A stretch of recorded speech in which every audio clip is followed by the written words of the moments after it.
Outro Olhar. A apresentação, Kleber Benvenu. Olá, bom dia família Bandeirantes, bom dia para você que nos escuta na intimidade do rádio ou também que nos acompanha aqui pela internet. Hoje nós vamos lançar um outro olhar, como pede o nome do nosso programa, para a arte de escrever. Outro olhar porque nós vamos falar de escrever para os outros ou em nome dos outros. É o que se chama de ghostwriting, o escritor fantasma numa tradução literal. Muitos líderes de expressão em todas as áreas, política ou corporativa, usam esse tipo de trabalho profissional ou porque não tem o dom da escrita, ou porque não tem tempo, ou por causa das duas coisas. Então, eis que surge este escritor profissional que precisa compreender e valorizar as ideias e a identidade de cada assessorado. E para falar sobre esse tema, convidei meu amigo e colega da Critério, Matheus Colombo Mendes, bacharel em letras pela URGS. Colombo tem uma vasta experiência como ghostwriter, experiência, por sinal, que eu também tive ao longo da minha carreira. Como editor, o Colombo já produziu mais de 200 livros. Como escritor, já são 12 obras, sendo 11 como ghostwriter e uma como autor. Recentemente, no governo Bolsonaro, ele foi secretário de Comunicação Institucional da Presidência da República, diretor do Departamento de Canais Digitais e chefe da Assessoria de Comunicação da Casa Civil da Presidência. Assunto, claro, que também passará aqui pela nossa abordagem. Matheus Colombo, seja muito bem-vindo. Bom dia, tudo bem? Obrigado, Kleber. Bom dia, tudo bem? Me conta, Tchê, falar com um escritor também, né, sobre escrever. A primeira pergunta que ocorre sempre, porque para cada um acontece de um modo, né, é de onde que veio este teu dom, esse teu talento, essa tua característica, se sempre esteve contigo ou até onde tu desenvolveste isso? Na verdade, foi muito por acaso, né? Muito por acaso. Eu sempre costumo falar que, quando eu conto essa história, que em terra de cego quem tem um olho é rei, né? Em terra de analfabeto quem escreve mais ou menos direitinho não passa fome, né? Eu estudava administração, fazia administração na URGS, trabalhava em setor administrativo e chamou a atenção no trabalho que eu escrevia bem, os e-mails internos, corporativos e tal.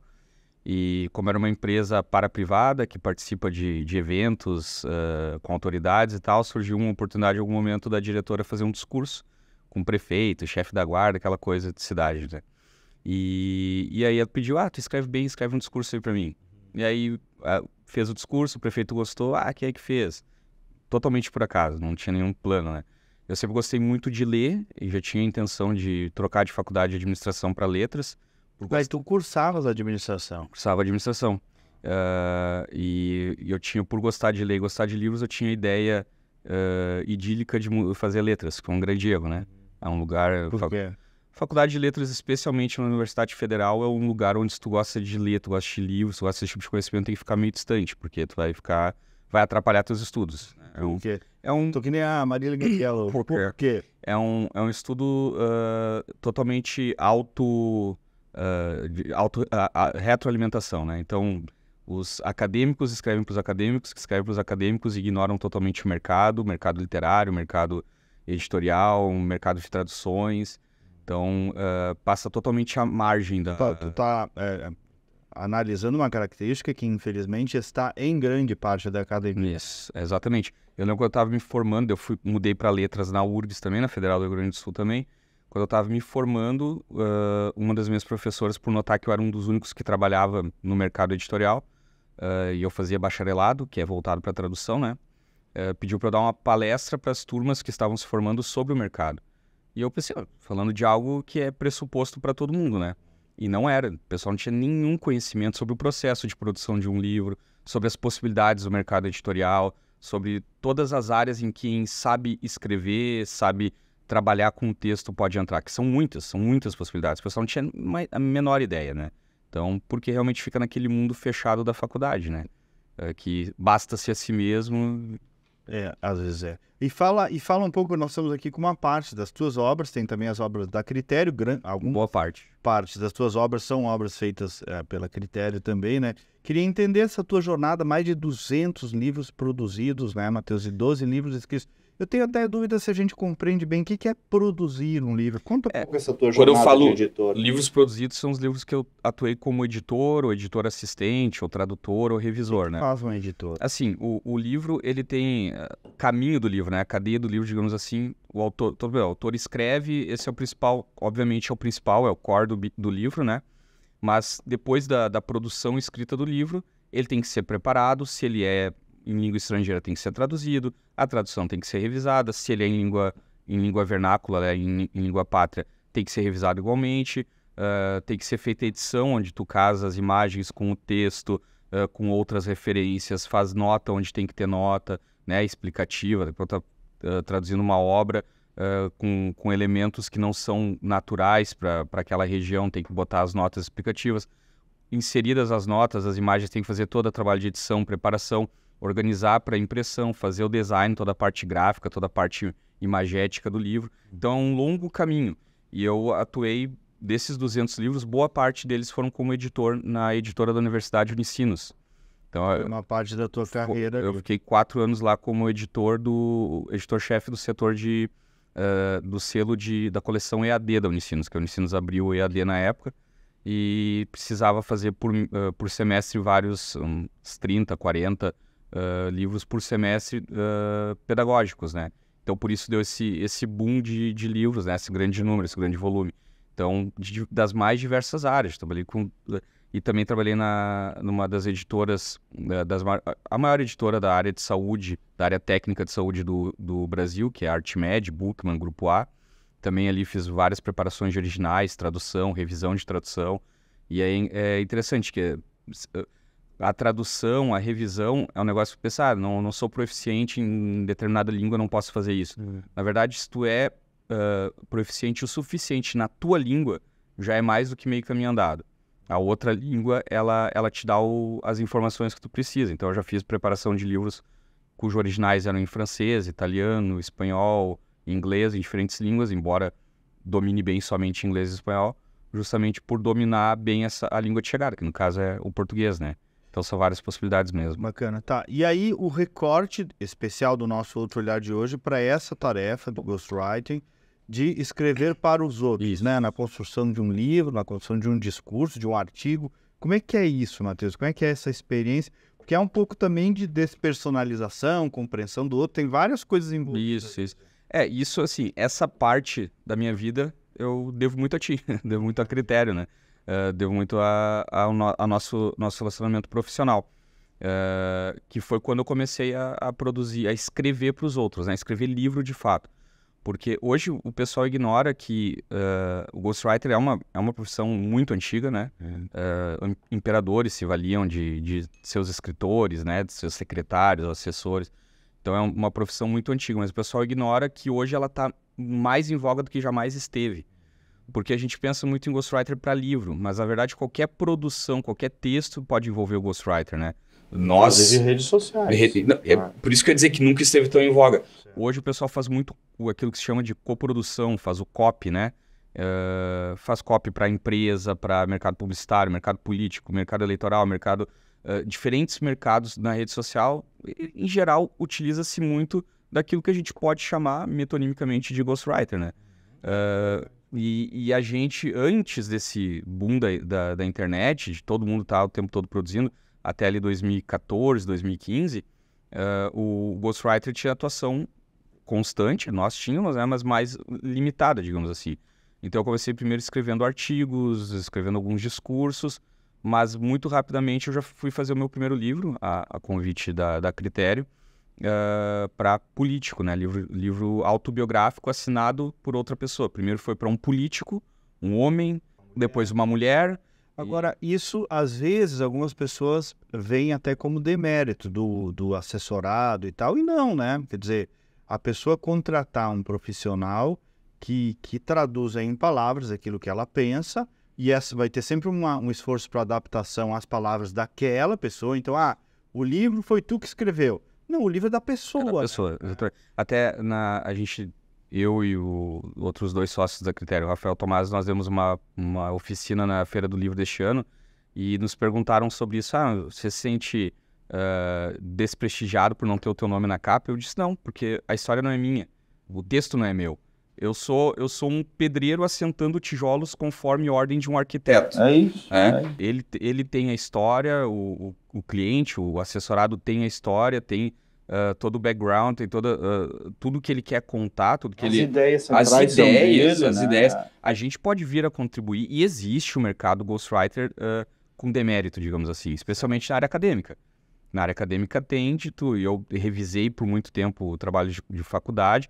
Na área acadêmica é muito comum contratar alguém para produzir do zero. Olha, eu estou me formando em administração e quero escrever uma... Tem um dia que nós estamos falando de outra coisa. Aí é outro negócio. É uma fraude. É uma fraude. Não, é uma fraude. É uma fraude. Então, eu estou me formando aqui em administração, quero que tu escreva para mim um TCC sobre gestão de não sei o quê. Tá aqui os livros, tá aqui... O cara não vai estudar. Exato. Agora é diferente. Um político que teve X mandatos, fez isso, fez aquilo, ele conta a história dele, a gente simplesmente não, porque é um trabalho árduo, né? Mas dá para se dizer que a gente simplesmente verte em palavras aquilo que ele está dizendo. Então não tem demérito. Como é que é feito esse processo? Normalmente a partir de entrevistas, né? Sim, mas assim, não tem até uma dificuldade para a gente precificar, organizar. Não tem muito padrão, sabe? Existe algum... Uma obra de arte, né? Uma obra cultural, e cada uma é uma, né? Todos os livros que eu já produzi começam com uma ideia. É muito comum começar com uma ideia de abordagem, uma ideia de título, uma ideia de sumário e no fim chegar a algo totalmente diferente.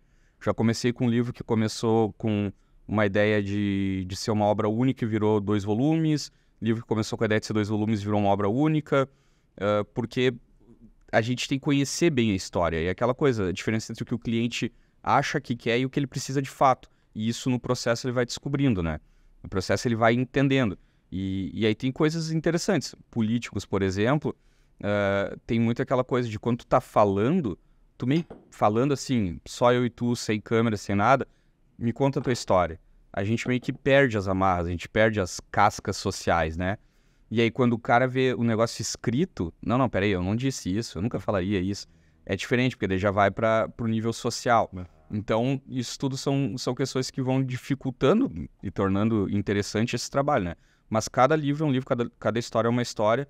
Mas normalmente é assim, a gente tenta entender o que o cliente quer, qual é a história que ele quer contar, qual é o recorte da história dele que ele quer dar. E aí a gente procede com entrevistas, vai entrevistando, pesquisando, escrevendo e aprovando com o cliente, né? Como é que é para ti, um profissional, esse processo de alguém ao mesmo tempo manter a essência, a emoção, e tá no papel de alguém, de algum modo, porque tem esse exercício também, né? Como é que é esse... Cada um tem que ser um tipo de texto para ser verdadeiro? Assim, eu lembro quando eu era pequeno na escola eu fiz teatro. E eu entendo esse ofício, esse nosso ofício, de certo modo, teu também, né? Sim, com certeza. Esse nosso ofício um pouco como um ofício de ator mesmo, né? É até mais acentuado, porque o ator ele é limitado às suas características físicas. Embora hoje em dia cada um possa se dizer ser o que quiser ser, né? O homem se diz mulher, mulher se diz homem, etc. Mas a realidade ela grita aos nossos olhos. Então, se eu estou vendo o Kleber como ator, tu vai estar limitado a papéis que digam respeito à tua fisionomia, às tuas características físicas, né? E no texto isso no texto é ilimitado. Eu posso escrever como uma criança, sem causar estranheza. Eu posso escrever como uma mulher idosa, como uma mulher jovem. No texto a gente não tem esses limites. Então, é um ator elevado à 10ª potência, né? E isso torna o trabalho bastante interessante. Eu lembro que nas vezes em que eu estive escrevendo para mulheres, especialmente num livro importante aí que escrevi, que, enfim, a gente não pode dar muitos detalhes por causa do sigilo, mas de ficar escrevendo e ouvindo dentro da minha cabeça a voz feminina, né? Tipo, ouvindo eu conversando comigo mesmo com uma voz feminina. E depois... Eu já me lembro de eu devolvendo textos para ti, dizendo esse texto está muito masculino. É para uma mulher. Acontece, né? Um editar o outro. Exatamente. E aí, nesse caso, provavelmente é o mesmo caso, o marido dela dizer assim, nossa, isso aqui foi ela que escreveu, não foi tu? Não fui eu que escrevi, não foi ela. Porque realmente a gente consegue com o tempo ir pegando o jeito da pessoa. Isso é muito bonito. Isso é muito legal, porque cada um tem um jeito, quem escreve, tu vê claramente. Eu trabalhei por muitos anos com revisão de texto, tanto de livros quanto de trabalhos acadêmicos, E uma coisa que eu desenvolvi um olho bom para fazer é encontrar plágio. Porque plágio é assim, o cara tá escrevendo, é como, imagina pintar uma parede de azul. Pintar uma parede de azul. Tu tá pintando, acabou a tinta. Tu vai lá e compra outra tinta com um azul um pouquinho diferente. Quase igual, mas um pouco diferente. Um bom olho vai identificar, opa, a cor mudou. O texto é a mesma coisa. A pessoa tá escrevendo, tem uma cadência, tem uma pontuação, tem uma lexicografia, tem toda uma semântica. Daqui a pouco mudou. Um olho destreinado não percebe, mas com o tempo a gente vai percebendo isso. Então mudou. Então tu vê que tem uma mudança ali de jeito de falar, jeito de escrever. E aí dá um Ctrl+C, Ctrl+V, joga no Google, é batata. Tu encontra o plágio ali. Então realmente, é uma coisa que tu vai imprimindo e tem que se despersonalizar um pouco. Né? Tu tirar o teu jeito. E é pior ainda quando tu pega um assunto, um tema que tu domina e que tu gosta. Né? Então, tirar o teu jeito, né, de escrever. Tu sabe, Matheus, que eu até testemunho isso. Quando alguém num evento me vê e me diz assim, o palestrante, o discursador, enfim, termina o texto, no final alguém diz, parabéns, esse aí é teu, né? Eu acho que foi ruim. Pois é, exatamente. Porque eu não consegui me despersonalizar a ponto que fosse completamente dele. Exatamente. Né? E a pessoa vem falar para me agradar, mas na verdade eu não gosto. Exatamente. Porque às vezes a gente também não consegue acertar a mão, né? E tem um pouco também, assim, de... às vezes entra um pouquinho de vaidade nossa de deixar umas marquinhas pro pessoal perceber, né? Especialmente referencial teórico, referencial... Que às vezes o político não tem. E ele tem assessoria para isso. E empresário também. Empresário também não. E realmente não tem, e não é que não tenha porque tem, mas não é anormal que não tenha. Existe assessoria para isso. Claro. Nós estamos aqui para isso. O político, o empresário, eles têm um olhar macro sobre as coisas, né? E o detalhe vai para a assessoria disso, assessoria daquilo, e nós estamos aqui para isso, né? Agora, eu vi esses dias vocês fizeram até com um livro com a Soraya Hanna, falando sobre a implicância do livro na construção de uma reputação. Poucas pessoas ainda se dão conta da importância de, por incrível que pareça, né, Matheus, na era digital, de deixar um material escrito e registrado na história. Isso ainda influi na reputação das marcas e personalidades? Influencia demais. Não foi nenhuma nem duas vezes que a gente já recebeu contato de cliente, assim, eu quero fazer um livro para, a partir do livro, passar da entrevista, passar da palestra, agora com podcast, passar a ser convidado para podcast. Gerar autoridade. Gerar autoridade, porque o livro, ele estabiliza essa autoridade. É como se tu tá ali, tu tá falando, tá trabalhando, daí tu atua, faz produtos para redes sociais, tá tudo meio que voando. No livro tu pega, desce tudo, organiza tudo, embala. É meio que um cartão de visitas de luxo do cara, né? Então, e aí, realmente, não é uma coisa que seja... Parece ser para qualquer um. Na prática é para qualquer um, porque qualquer um pode pegar e escrever... Eu ia te perguntar isso. Qualquer história pode ser contada? Poder pode. Agora, se vai ser lida, é outro papo. Sim, né? sim. Então, é muito... Hoje em dia tem realmente isso. As pessoas meio que perderam a vergonha de serem medíocres, né? Então, hoje qualquer um acha que sua história é interessante, qualquer um acha que pode ficar dando aula sobre qualquer coisa na internet, e por causa disso acha que pode escrever livro e tem uma história para contar. Acho que assim, todo mundo tem uma trajetória, mas que importe, que seja interessante para os outros, que vale a pena, eu não acredito que seja qualquer um. Eu sei que isso depõe contra, né? Porque a gente quer mais... Comercial. Anticomercial. Sendo verdadeiro. Mas é que mesmo que todos os que têm uma história para contar... se todos que têm uma história para contar nos procurarem para contar, tem trabalho pro resto da vida tranquilo, né? Isso que eu ia te perguntar. E tem muitos, por outro lado, que têm história e não contam. E não contam. Não contam, exatamente. Empresas e pessoas, né, Matheus? Tem cases maravilhosos de empresas, de empresários, de políticos, de, enfim, líderes, associações, que realmente não fazem uso disso. E é uma maneira de tu... E hoje ainda, com rede social, tu pode fazer um negócio... multiplataformas, né? Tu pode transformar, pode fazer o livro, pode gerar em cima do livro. O livro é um sem fim de conteúdo para rede social. Pode, em cima do livro, gerar toda uma estratégia digital, uma estratégia de reputação, uma estratégia de imprensa que realmente fica bastante completa, né? Eu considero o livro realmente o auge, em termos ideais, o auge da reputação, porque não é... Tu vai construindo uma história e chega um momento que, bom, agora é a hora de contar essa história, né? E aí, para tu pegar e botar no livro, tem que ter essa noção de que, pô, isso aqui vale a pena, né? E vai construindo essa história e o livro registra isso, né? E aí eu queria entrar também, nós temos mais 10 minutos, evidentemente, sobre essa tua passagem pelo governo Bolsonaro. Primeiro, como é que foi esse convite? Como é que um escritor foi parar lá dentro desse governo tão marcante, tão polêmico, enfim? E a tua passagem, essa tua experiência por lá? O meu contato para ir para Brasília, para ir para o governo federal, foi por causa de livro. Foi especificamente por causa de livro. Foi por ter feito, ter produzido, ter cooperado na produção de um livro do ex-ministro da Casa Civil, Onyx Lorenzoni.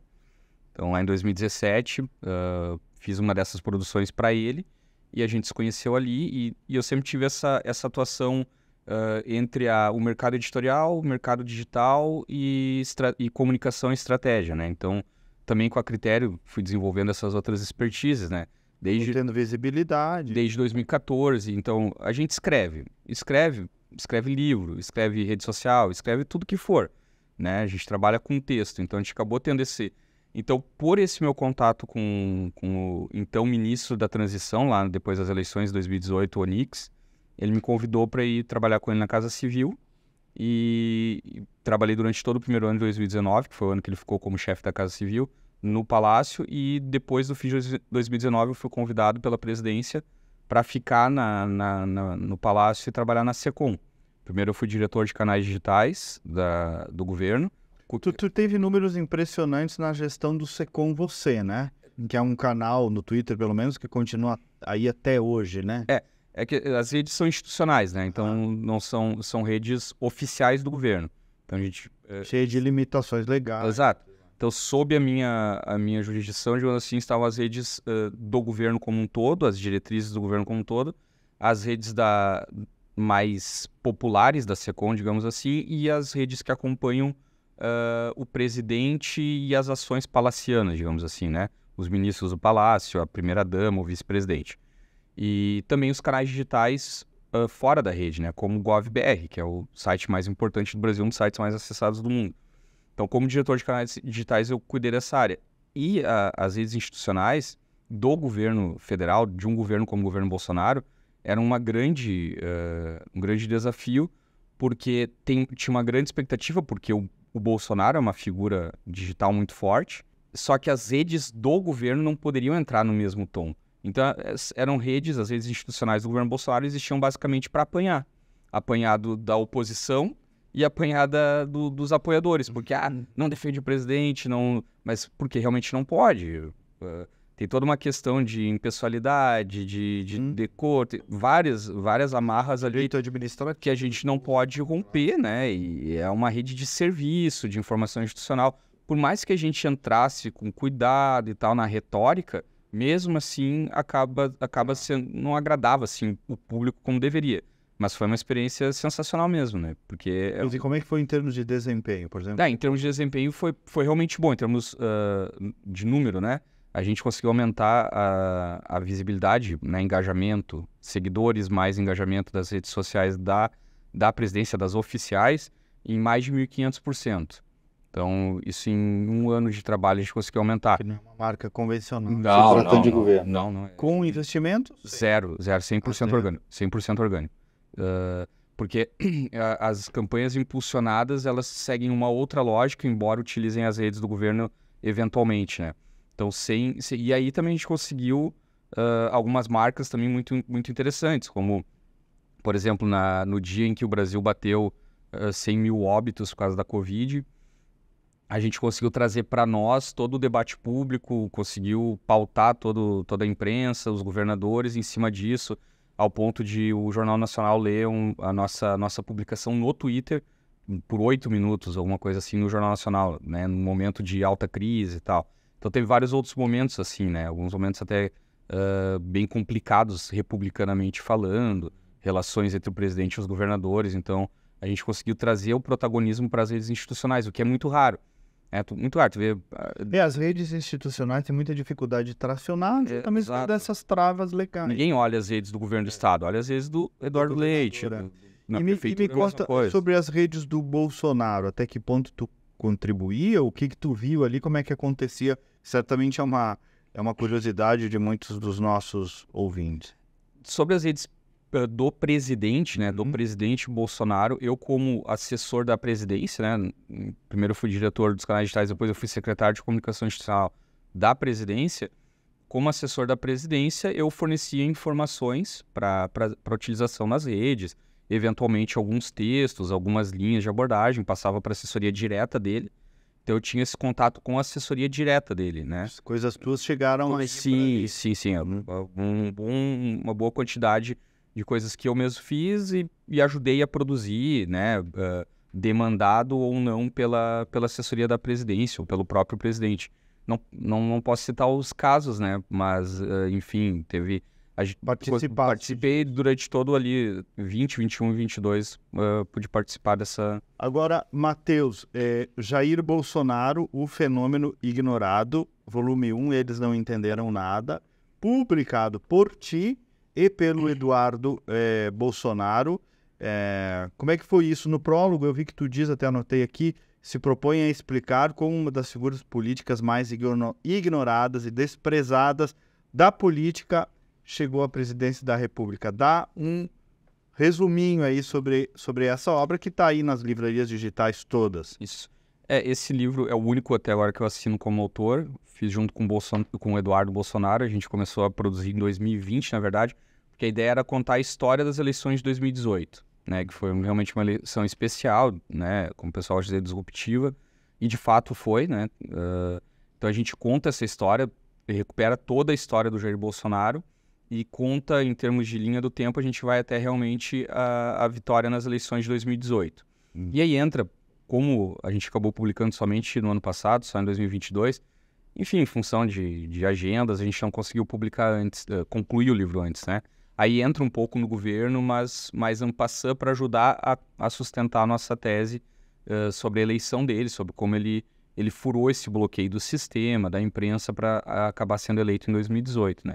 Então é uma análise. Eu acho muito interessante esse livro e gostaria de ler mais obras assim, do Bolsonaro, do Lula, da Dilma, de quem for, porque é uma abordagem que ela alia testemunho em primeira pessoa, de testemunha ocular, no caso o Eduardo, um filho, né? De quem viveu o negócio desde sempre, com uma análise intelectual, teorética, em cima desse testemunho, que foi a minha. Então a gente até, esse é um caso, né, em que a gente pensou inicialmente, quando a gente planejou o livro, vai ser assim, vamos falar sobre a facada, aí vai ter 2, 3, 4, 5 páginas do Eduardo, 2, 3, 4, 5 páginas de análise minha. E com o tempo a gente viu que isso não fez sentido. E aí a gente acabou fundindo. Então, se tu olha, não tem nada que diga onde é o Eduardo, onde sou eu. Falamos juntos sempre, como se fosse uma conversa. E até eu faço um aviso na apresentação.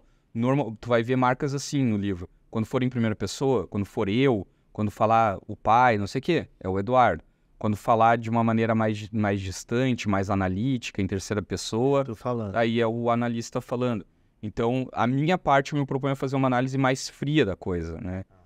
Para entender aquele fenômeno e aquela vitória de 2018, foi um fenômeno político, eleitoral, e aí vai faltar depois entender 2022. Porque perdeu. Mas porque perdeu. Daí é outro livro e outra história, né, Matheus? É outra história. E para entender 22 tem que olhar para 18, não tem jeito. Foi, em linhas gerais, existiram fatores alheios, né?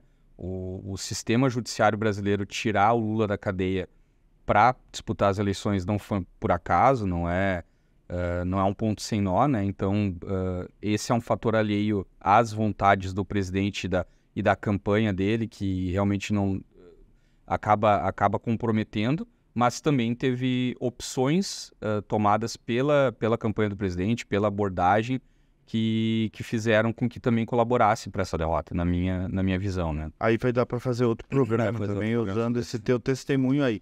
Essa passagem, né, de um profissional para um governo, eu também tive isso.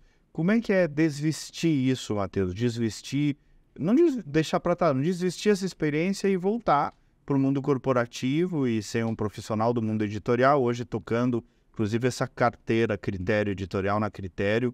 Como é que é também esse retorno? É muito bom porque acho que tu viveu bem isso, por mais que a gente gosta de estar lá, mas é pesado, é um massacre, é pesado demais, né?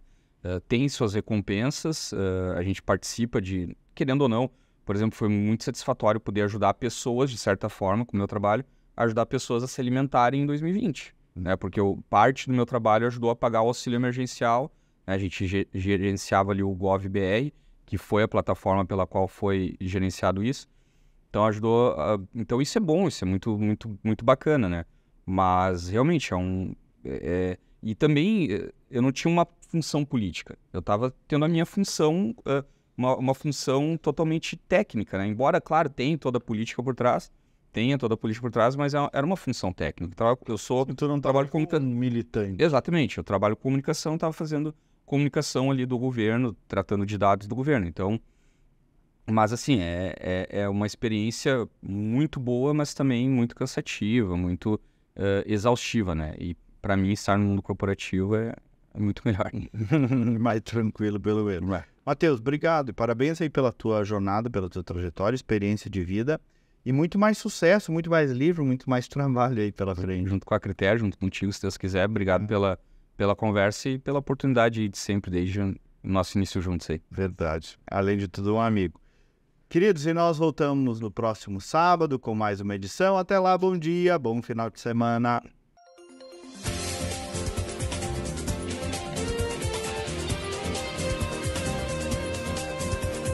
Outro olhar. Apresentação: Kleber Benvenu.